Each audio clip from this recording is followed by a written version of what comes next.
L'épargne, c'est pour les riches. Un pauvre n'a pas le droit d'épargner.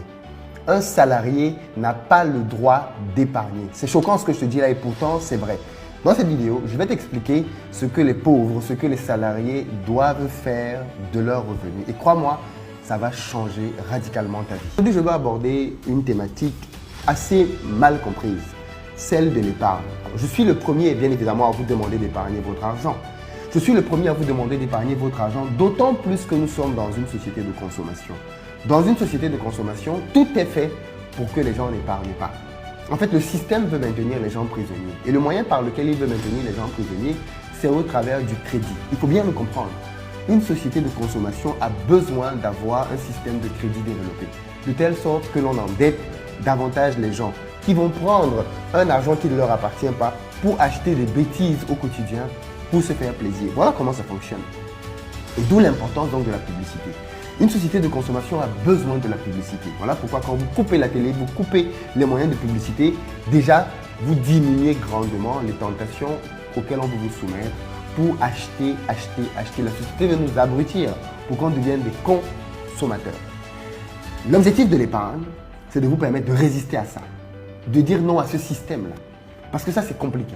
Clairement, de résister constamment à la tentation, c'est compliqué. Ça vous permet de développer une force de caractère. Et dans ce sens-là, bien évidemment, je promeux de pouvoir dire non. Pourquoi? Parce que quand on veut réussir dans la vie, quand on veut devenir riche, il faut savoir faire ce que l'on appelle décaler la satisfaction.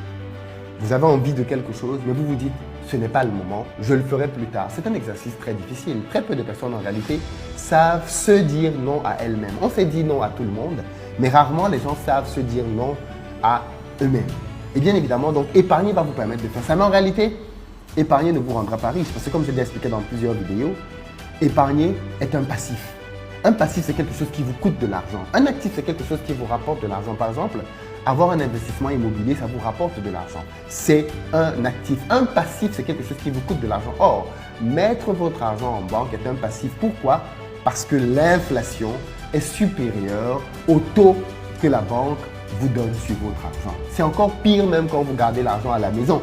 Parce que ceux qui gardent l'argent à la maison, ce qui est beaucoup le cas en Afrique, vous pensez qu'en gardant l'argent à la maison, parce que la banque peut fermer, il y a des gens qui ont des peurs bizarres en Afrique, la banque peut fermer, le gouvernement peut je ne sais pas trop quoi. Et bien garder de l'argent à la maison, ce n'est pas mieux en fait. Quand vous gardez de l'argent à la maison, vous perdez de l'argent, c'est le même principe de l'inflation. Et pourtant, sachant tout ça, je vous dis quand même qu'il ne faut pas garder l'argent. Je vous dis que les pauvres ne doivent pas épargner. Je vous dis que les riches seuls doivent épargner. Pourquoi?